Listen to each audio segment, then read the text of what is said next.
Saya akan coba minta bahas kepada Mas Risa Patria. Mas Risa, fenomena apa sebenarnya yang terjadi di Kertanegara? Ini sebuah klaim kemenangan dari Pak Prabowo atau seperti apa? Ya, jadi yang pertama tentu kami menghormati hasil survei yang dibuat oleh lembaga-lembaga survei, ya. Oke. Dan kami juga melakukan exit poll dan juga real count, ya. Jadi internal Oke. ya, berdasarkan hitungan internal kami memenangkan Pilpres 2019. Berapa persen? Itu data. Sementara data yang kami dengar tadi 52,2. 52,2, Ya. oke. Dari survei Kemudian, mana Mas Risa kalau bisa disebutkan? Bagaimana? Dari survei lembaga Ya, mana? lagi survei lembaga internal kita. Internal, oke. Kemudian yang kedua, sebetulnya kalau kita bandingkan antara Pilpres 2014 dan 2019, ada perbedaan yang mendasar menurut kami, ya. Jadi kalau Pilpres 2014 itu kami, Pak Jokowi kan kalau tidak salah angkanya juga 52, sekian. 52, sekian. Kita 47, sekian, itu tipis begitu. Waktu itu pendukung kami tidak sedahsyat 2019. Oke. Jadi kita lihat ada perbedaan yang mendasar. Katakanlah yang pertama, pada kampanye-kampanye yang kami lakukan, Prabowo Sandi, kami berani menyatakan bahwa kampanye kami sangat banyak, ya. Pendukungnya sangat besar sekali jumlahnya. Kami meyakini jumlahnya lebih besar dari setiap kampanye yang diadakan oleh Pak Jokowi, apalagi Pak Maruf Amin dibandingkan Sandiaga Uno. Kemudian yang kedua yang paling menarik, ya, mohon maaf 2014 kami masih bisa memberikan kaos kepada pendukung. Oke. Kami memiliki dana, kami masih bisa memberikan transportasi. Ya. Nah 2019 kami tidak bisa memberikan transportasi, jadi mereka datang berbondong-bondong sendiri. Kemudian kami juga tidak bisa memberikan konsumsi, mereka bawa sendiri, makan sendiri, biaya sendiri. Kami apalagi tidak bisa memberikan uang saku sebagai pengganti. Dan kami juga tidak bisa memberikan kaos. Itu. Jadi ada 4 yang tidak bisa kami, tapi mereka hadir dengan jumlah yang sangat besar, antusias yang besar. Bahkan mohon maaf kalau di kubu 01, ya mohon maaf yang kami lihat di berbagai media itu disiapkan kaos, konsumsi, kemudian uang saku, transportasi, bahkan banyak terjadi mobilisasi. Kami justru didatangi oleh masyarakat, bahkan masyarakat yang menyumbang setiap kegiatan. Apa poin yang ingin kami sampaikan? Bahwa ada fenomena yang luar biasa, antusias dan harapan masyarakat luar biasa. Itu yang meyakini kami bahwa perjalanan kampanye kami ini akan memenangkan sebuah hasil yang luar biasa. Kemudian poin kedua lainnya yang perlu kami sampaikan, dulu 2014 kami tidak melihat, tidak merasakan ada fenomena yang luar biasa daripada emak-emak. Atau yang disebut dengan Prabowo, the power of emak-emak. Di pemilih 2019 kami melihat kepedulian, soliditas, militansi dari emak-emak itu sangat luar biasa. Ya. Bahkan mereka tidak hanya menggalang dana, kemudian ikut membantu dan sebagainya, itu kami rasakan sekali. Kemudian yang ketiga, kami melihat juga banyak sekali, ya, kelompok-kelompok agama. Dan mohon maaf yang kami setelah cek di banyak daerah yang selama ini orang-orang ini katakanlah tidak peduli pada politik. Atau pernah saya tanya berapa, dia tidak pernah ikut nyoblos lah kira-kira. Hanya urusannya urusan dakwah dan sebagainya. Tapi di 2019 ini seperti di Dapil saya di Cianjur itu, orang yang 5 kali 6 kali pemilu tidak pernah nyoblos, tapi sekarang peduli. Jadi ada kelompok-kelompok seperti ini yang luar biasa.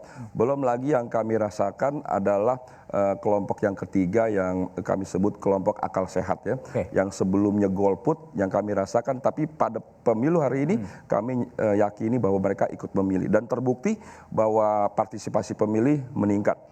Yang keempat yang juga penting kami rasakan adalah kelompok milenial, ya. Hadirnya Sandi sebagai wapres adalah sebuah berkah tersendiri bagi kemenangan koalisi Adil Makmur. Sandi begitu menarik, ya, begitu bisa berdiskusi dengan gagasan-gagasan kewirausahaan, dengan santun, bijaksana. Ini juga meyakini kami kelompok milenial yang banyak disebut orang kemungkinan tidak peduli, bahkan akan golput tidak terbukti. Itu kami yakini tadi memberikan suara. Bang Risa menyebut Sandi.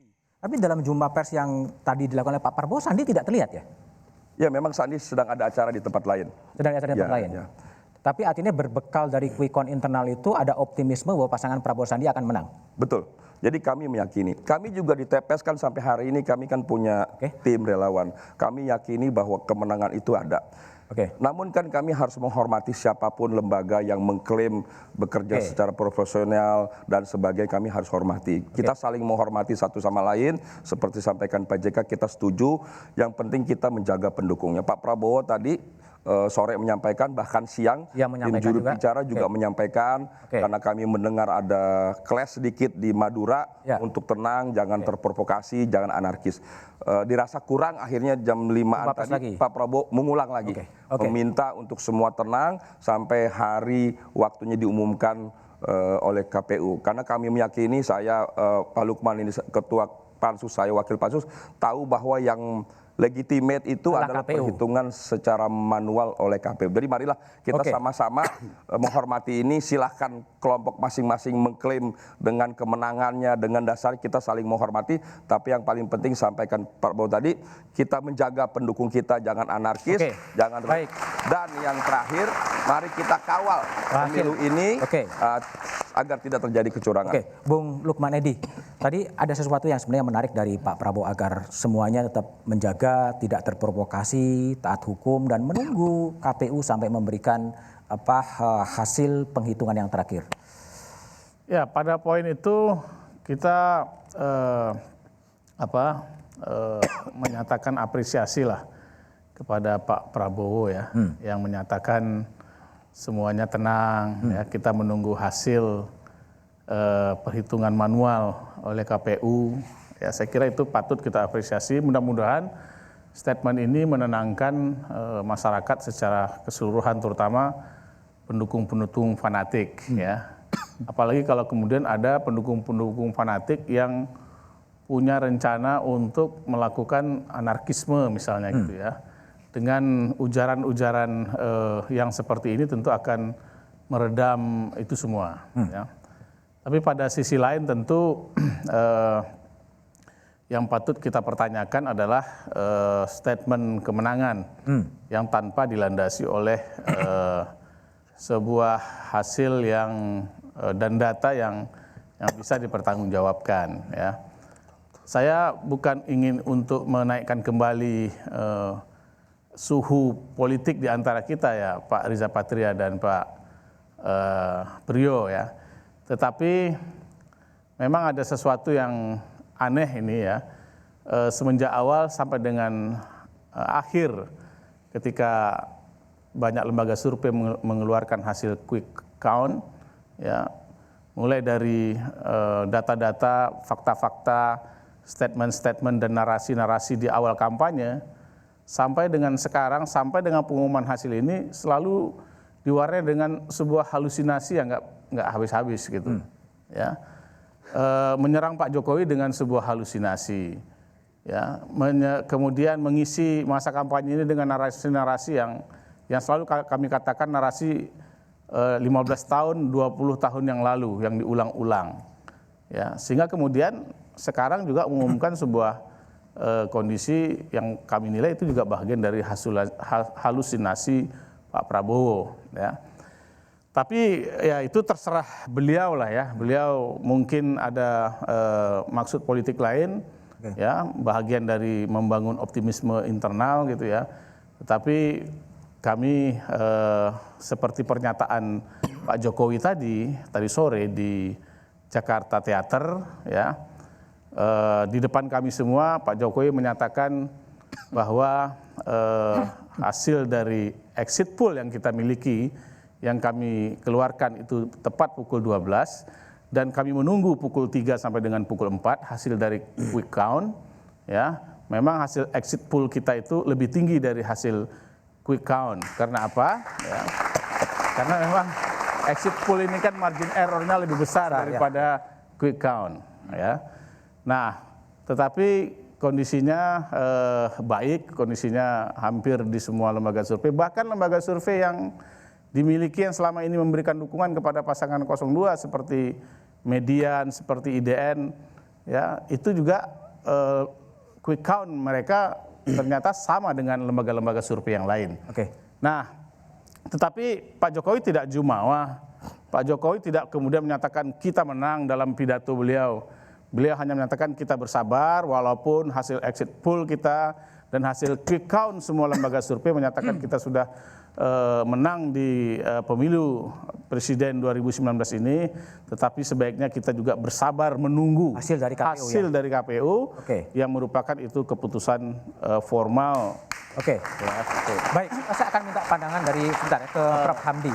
Sebetulnya apa yang terjadi dengan jumpa pers Pak Prabowo yang kemudian menyatakan menang, pada sisi lain tetap menjaga agar situasinya tetap damai, tidak terpancing kekerasan dan semuanya diselesaikan lewat jalur hukum?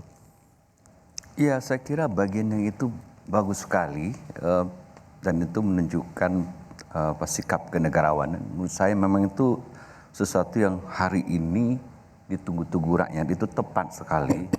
Walaupun saya punya catatan tentang klaim kemenangan itu sama dengan Mas Edi.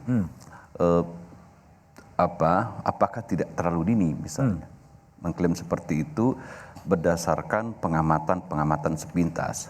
Misalnya walaupun ada amat-amatan seperti ini, setiap kampanye saya selalu banyak orang berjubel gitu loh. Nah, itu bukan ukuran yang benar untuk sebuah kontestasi pemilu. Yang ukuran paling absah itu nanti adalah coblosan itu di hari H itu. Nah, coblosan itu sudah terjadi hari ini, dilakukan di 800.000 TPS oleh 180 juta pemilih. Nah, persoalan kita adalah setelah itu menghitung.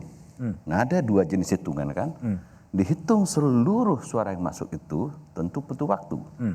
Nah, tapi ilmu pengetahuan memberikan cara kita untuk membuat sebuah estimasi yang sampai hari ini dengan memakai teori-teori probabilitas. Itu teori matematik, teori statistik yang sudah berumur lama sebenarnya, sudah ratusan tahun teori itu. Dan sampai hari ini saya belum pernah mendengar bahwa teori itu tidak benar. Karena itu menjadi basis dari semua teori tentang sampling, ya, teori tentang estimasi, dan orang sudah bisa memperkirakan derajat kepercayaannya berapa, dan itu scientific. Nah, tentu kita percaya ilmu pengetahuan dengan catatan bahwa pelaku-pelakunya itu taat azas kepada metode itu secara benar. Gitu loh. Kecuali kita bercuriga bahwa seluruh yang melakukan itu tidak melakukan proses yang benar. Nah, itu hal yang lain lagi. Baik. Bagaimana sebetulnya hasil-hasil survei dari beberapa pollster soal hasil quick count? Kita akan diskusikan setelah jeda berikut ini.